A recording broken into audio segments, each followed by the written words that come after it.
Hello world of YouTube, this is Archie. Short stories, lyrics, and poems. I'm doing something different tonight. This is a little short story I've written, but I'm doing it in the dark. And this is just to make your imagination run wild. Like I say, when I do narrate stuff, I would like you to use your imagination and to sit back, relax, close your eyes kind of thing, and let me, do the reading, do the talking, and so forth. Like I said, this is something I wrote, but I'm going to narrate it by just, out of my head, and I'm going to I'm looking for a form of, back in, like I said before, back in the 20s and 30s, they didn't have TVs, they had radios. I ain't got sound effects yet, but they used to come out with some pretty good, neat stuff back then. I had a cassette tape of recordings of stuff like that, and I listened to it, and, it always let me run my imagination wild, boy, what I could do, and that's what I like, man. When you get something read to you or listened to like that, using your own imagination is what makes things real. I mean, movies from the 70s, all kinds of movies, though, up until, we started using visual effects and all that, and, you only can do so much with, all that kind of equipment and digital computer stuff, and, stunts are all made up on computer, and you only can watch so much of that before you can say, hey, this is the same thing they did in the other movie, or they did this over there, and in a lot of these movies today from Hollywood, I tell you, man, like they're saying, writers are having a tough time. They're coming up with movies with the same concept, just a different vision on it. I'm trying to get my stuff looked at and hopefully, have something different, because I do keep up in the movies, but I do not read books much. I like to keep up in the movies, like I said, just to see what it is it's coming out, and I don't want to duplicate something. So hopefully this story I visualize in my head ain't duplicated, but I don't know, a lot of my stories that are written, I gotta do with a lot of love in them. I like putting some love in there, some twist, but I don't want to put in the added twist, oh, this one got married to a money-hungry, oh, put life insurance on my widow or a friggin' husband and kill him. And no, these are love stories of horror and of, getting involved. Yeah, like this one, Witches, called Witches Brew.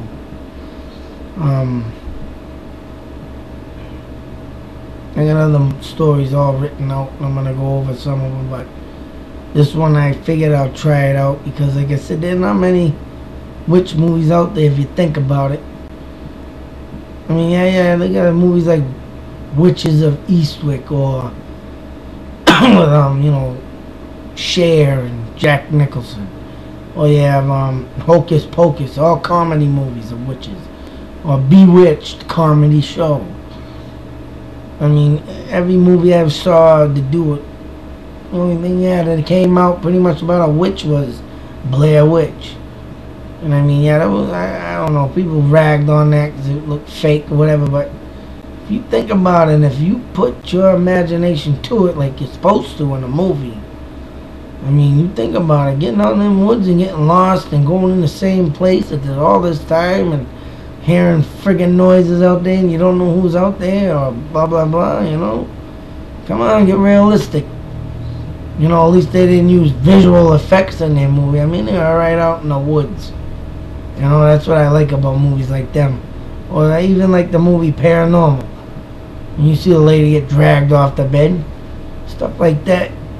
That's like, is it a visual effect or not? You can't tell, because they ain't computerized. I can tell you that, and them are the ones that I like to get back into. I want to try and make it real, stuff like that. And you know, to put an example on it of, you know, back when they used to listen to the radios, look at the Christmas Story with the you know, Ralphie listening to the radio, getting that decoder ring and getting out a secret, you know, message and blah blah blah. You know, stuff like that that I'm trying to bring back, of course. You know, back then they didn't have TVs or computers, and they used sound effects though, and a lot of movies back then used sound effects too. I watched that. You know, they did a lot of stuff to make it look real and whatever, but these days it's getting old, man. You only can do so much with the visual effects. Just kind of gets kind of stupid, you know. But let's get on with the story, because it's called Witch's Brew. Hope you enjoy it. And like I said, I ain't even looking at the paper that I wrote, so I might change it. Might get changed a little. We'll see what happens. But we got a guy named Bill, college student, wants to get out of the havoc and chaos of college, campus, the parties. Pretty much wants to leave the wild life, and he wants to take his senior year, and he wants to make serious of it. So, you know, he goes online and looking for places to rent. Finds one on Maple Drive, dead end wooded street, about an hour drive from the college. And he goes there and makes an appointment to see the landlord. And while he was there and talking to the landlord, he kind of noticed that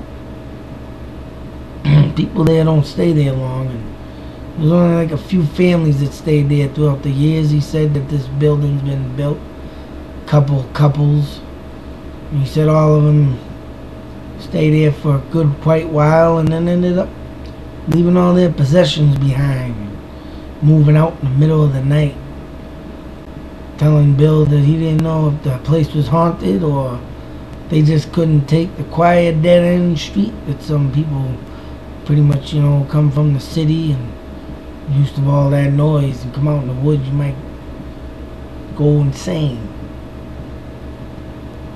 But whatever the case was, Bill was happy with it. He was ready to go, ready to move in. There's only 5 houses on the street, and his rented house he was going to be in, and another one down the way were the only 2 pretty much at the end that was close together. All the other ones were spread out. Not much, you know, contact with them people unless he drives down the road to go in town to the local store. So he's just about getting in. It's been a week and he's already in with his personal items from college and loading in some last minute stuff. Other than that, everything in the house was left behind from previous tenants, brand new furniture and stuff like that. And the landlord just said I couldn't part with it and just left it in there and rented it with the house, you know. Good deal. But Bill was about to get the scared and terrified witness of life for moving into this house. For only time can tell when the terror starts. So Bill is in his house one day and he's watching a little TV, taking a break from some homework. Upstairs in his room, so he went to go to the window to get a breath of fresh air. Noticed that there was some activity at the house at the end of the street that he hadn't seen since he'd been there for 2 weeks. A car coming out of the garage. And as he was looking down from his window into the windshield, he saw the most beautiful girl he had ever seen. From anyone in college that he had been with. And as she drove by, she was looking up over at the house and noticed him standing in the window looking down. She kind of gave like one of them side face smiles. And she drove off to the end of the street to go to town to get some local supplies from the country stores. A couple more weeks went by and Bill decided to go down to the country store and have himself some breakfast. Which they had a breakfast and lunch place there that you can eat in, and of course as he was sitting there eating his meal, she had been to walk in through the door. Instantly their eyes met. Bill sitting there smiling as she smiled forth towards him. And the electricity between them, they both knew that something was there, a spark. Bill knew with her long, fiery red hair, almost perfect 10 body, there was something special about her that no other woman had. A full boat of love.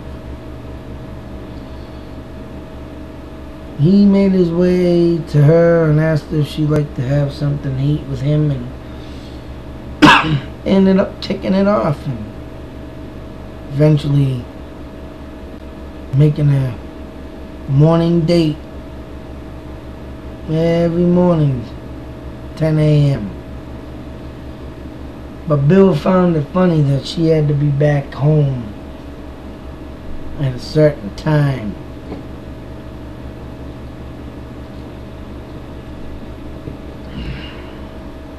For she couldn't stay out more than 8 o'clock at night.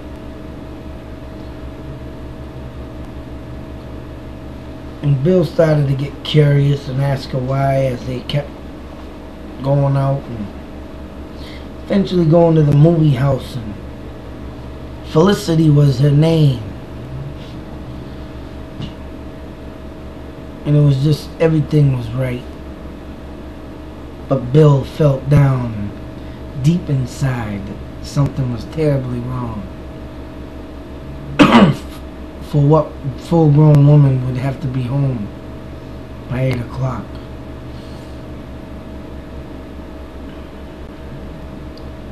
So, time went by, and Felicity started to hang at Bill's house, begin to watch movies, and he thought it was kind of odd and funny that Felicity would get excited for watching movies, for she had never seen any films, eaten any of his food, and she was excited, and everything that was in her mind once before was completely being erased by time and by love. And due to Felicity's short scheduled time and weird, strange ways of living, one night a romantic, elegant scene had finally happened. Felicity broke the ice and finally gave him a nice kiss. Romantically, nothing feverishly hot. And as she was kissing him in the bedroom window, the door of her house slammed shut. And she heard it. And it was 8:05. And she quickly and hurried up out the door from Bill. Bill kept asking her, what's wrong? What's wrong? She just put it all aside and said, I'll see you tomorrow. And that was it. And 2 weeks have gone by. Felicity has not came out of her house. Bill began to extremely worry.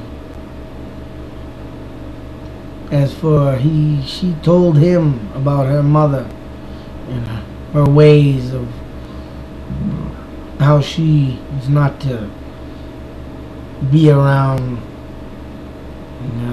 wandering towards men. Something must have happened, he thought. So he dug out his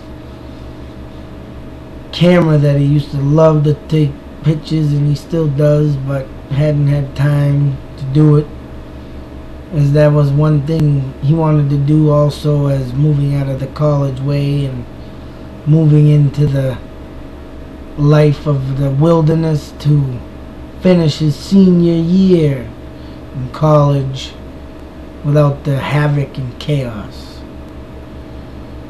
And he started to watch through the windows during the evening times of 8, and come to find, which sent the chill up his spine and the hairs on the back of his neck to stand up, a hideous figure, skin that looked like it was stretched onto the bone. You could see the bone sticking out. And what really freaked them out wasn't her dark rings around her eyes or her sharp pointed teeth, which some were missing. Was the fact that her feet looked shriveled and she floated in the air from room to room. Finally he glanced over in a window that only he could see through the mirror of that room, because it was set up against the wall. And through that mirror he saw the door and a piece of the headboard and footboard of the bed. And there sat Felicity, staring into the mirror with a stone cold dead stare, like she had been sedated with drugs. And she looked all droopy eyed and tongue hanging out the side of her mouth. And she had been beaten. She did not look like the girl he met before.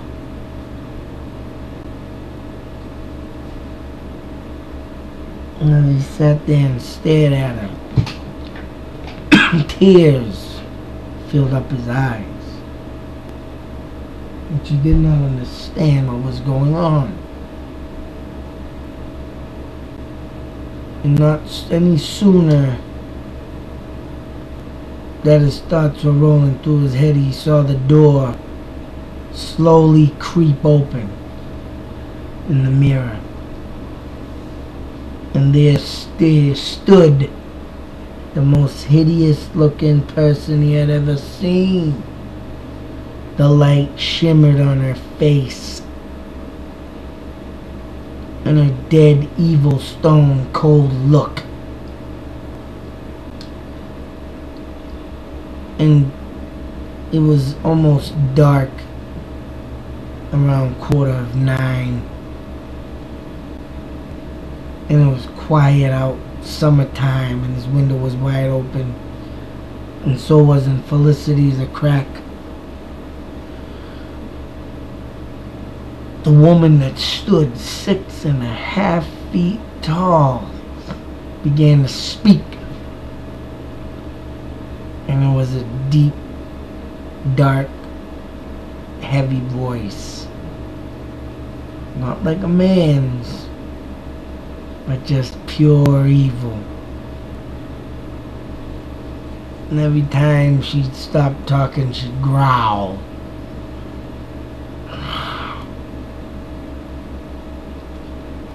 And this face and this voice literally implanted into Bill's brain. He started to shake, shiver. And as he was watching, and Felicity sat there with no emotion, sat there and listened to this thing talk, he noticed that the eyes of the thing in the doorway started to stare towards him. But he had no lights on.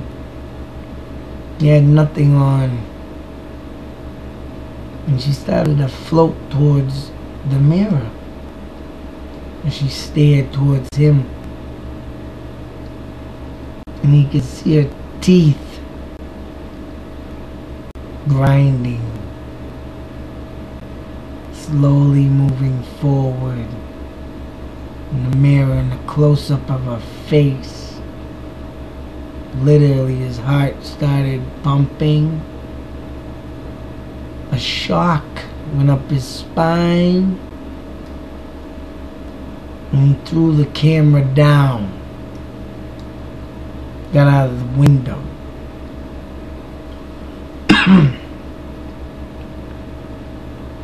And a few more nights went by after that, and one night he laid there laying in bed around 3 a.m. No sooner did he started to drift off to sleep, his eyes were opening and closing, getting heavier through the night, trying to put himself to sleep after the image that he had seen in Felicity's room, and wondering why she looked all limped over, and just something must have happened. In trouble? But that witch's face kept sidetracking, and he couldn't think right. And no sooner did he fall asleep, he jumped up a bit, woke up from his own snoring, because he was so tired of thinking of the face in the window, in the mirror, that there, floating in the air, was Felicity's mother. In the little bit of time that he did catch of that hideous face, he jumped up and shook his head off, rubbing his eyes, waking up from a small catnap-like sleep. She was gone. He jumped out of his bed and ran to his window, grabbed a stick that he put on the side of his bed, because of the fact that he is now in fear of something. And no sooner did he get to the window and looking over Felicity's way, a light that was left on earlier that he saw was just instantly clicked off, and there was no lights at all in the house.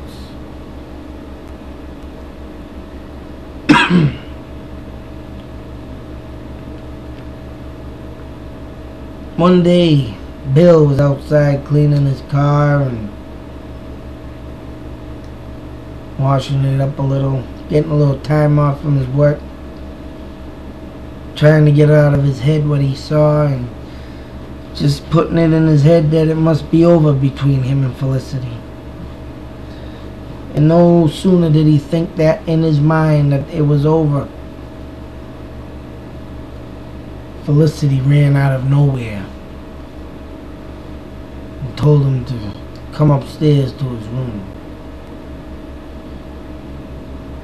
they had to leave. They had to leave tonight before 8. And that's what she said.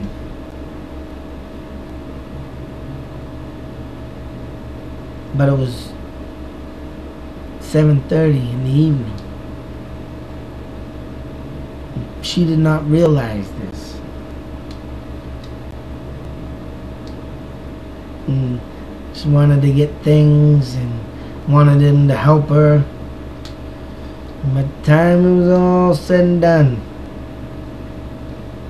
loading up the last thing in the car, she needed to take it to survive. Her mother came out of nowhere and grabbed her by her hair and dragged her, floating rather rapidly back to the house as Felicity laid on the ground screaming, dragging in the dirt road. Bill screamed, "No, leave her alone." Went to go grab a huge machete that he kept with him due to a lot of riots in the college and sometimes shootings. He wanted to protect himself, and well, he protected himself here too, so he thought. And he ran behind and after Felicity and her mother, but before he could get to her mother and do anything, the front door slammed on his face, and he heard the deep growls and screaming and yelling of the mother. Before he could bust the door down, Felicity was ripped in half, body flung from each side of the room. She was still alive because the nerves in her brain were kicking, but her waist down was decapitated.